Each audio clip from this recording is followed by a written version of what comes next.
Terdapat banyak anime yang mempunyai genre pengembaraan, dan ini merupakan antara 10 anime adventure yang boleh anda tonton. Nombor 10, Shincho Yusha, Kono Yusha ga o Resue Kuse ni Shincho Sugiru. Restarte ialah dewi pemula yang ditugaskan untuk menyelamatkan dunia gayab rendai daripada Raja Demon dengan memanggil seorang wira manusia. Dia memilih Seiya yang mempunyai statistik berkali-kali lebih tinggi daripada pesaing lain. Malangnya, Restarte berasa kecewa apabila mendapati bahawa Seiya sangat berhati-hati dalam segala-galanya. Nombor 9, Majo no Tabi-Tabi. Sejak zaman kanak-kanak, Elaina sentiasa terpesona dengan cerita yang ditulis dalam buku kegemarannya, terutamanya tentang Nikke, seorang ahli sihir terkenal yang mempunyai banyak perjalanan hebat ke seluruh dunia. Ingin merasai sendiri kekaguman pengembaraan, Elaina berusaha untuk menjadi seorang ahli sihir, dan walaupun banyak ujian yang menimpanya, dia akhirnya berjaya. Nombor 8, Tate no Yusha no Nariagari. 4 orang pahlawan merupakan sekumpulan lelaki biasa dari Jepun yang dipanggil ke kerajaan Melroma untuk menjadi penyelamat negara itu.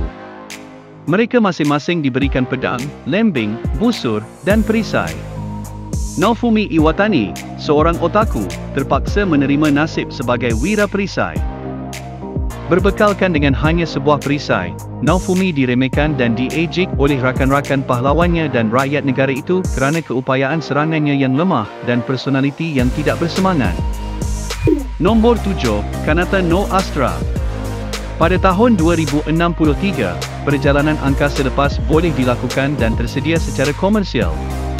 Ketika Ares Spring tiba di pelabuhan angkasa untuk menghadiri kem di planet Mikpa, beg tangannya tiba-tiba diragut. Namun, dia bernasib baik kerana Kanata Hoshijima mendapatkan semula beg tangan tersebut. Tidak lama kemudian, Ares mendapati bahawa Kanata adalah antara kumpulan remaja yang akan mengembara bersamanya dalam rombongan sebagai pasukan B5. Nombor 6, Tensei Shitara Suraimu Data Kin. Satoru Mikami yang berusia 37 tahun ialah seorang pekerja biasa. Dia berpuas hati dengan gaya hidupnya yang membosankan di Tokyo dan dia gagal mendapatkan teman wanita sepanjang hidupnya. Ketika bertemu dengan rakan sekerjanya, dia menjadi mangsa penyerang rambang di jalanan dan ditikam. Walau bagaimanapun, semasa dia tercedera, tiba-tiba satu suara aneh bergema di fikirannya membacakan beberapa arahan yang tidak dapat difahaminya yang hampir mati itu. Apabila Satoru sedar, dia mendapati bahawa dia telah menjelma semula sebagai slime di alam yang lain. Nombor 5, No Game No Life. Sora dan Shiro merupakan adik-beradik yang juga dua gamer di sebalik nama pengguna, Kohaku. Mereka melihat dunia sebenar sebagai satu permainan buruk. Namun, satu email aneh yang mencabar mereka untuk perlawanan catur, mengubah segala-galanya. Adik-beradik lelaki dan perempuan itu terjerumus ke alam dunia lain di mana mereka bertemu dengan Teto yang merupakan dewa permainan. Nombor 4, Dr. Stone. Selepas 5 tahun memendam perasaan, akhirnya pelajar sekolah menengah, Taiju Oki bersedia untuk mengaku cintanya kepada Yuzuriha. Namun, sebaik sahaja Taiju ingin membuat pengakuan tersebut, cahaya hijau yang menyilaukan melanda bumi telah mengubah setiap manusia menjadi batu.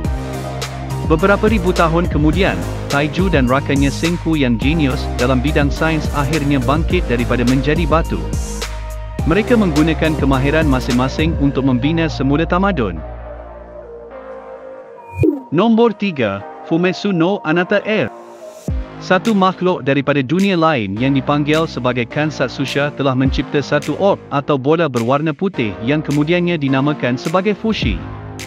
Fushi mengambil bentuk seekor serigala Arktik yang telah mati.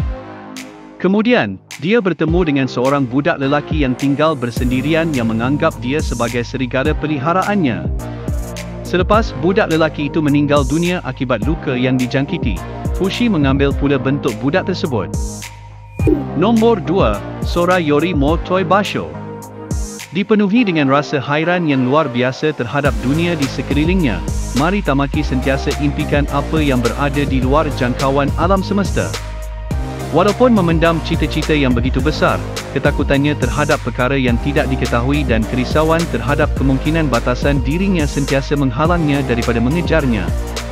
Tetapi kini, pada tahun kedua sekolah menengah, Mari lebih berazam daripada sebelum ini untuk tidak membiarkan masa mudanya menjadi sia-sia.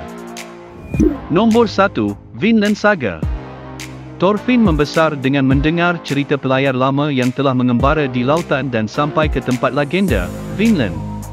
Tempat ini dikatakan hangat dan subur dan merupakan tempat di mana tidak perlu adanya pertempuran.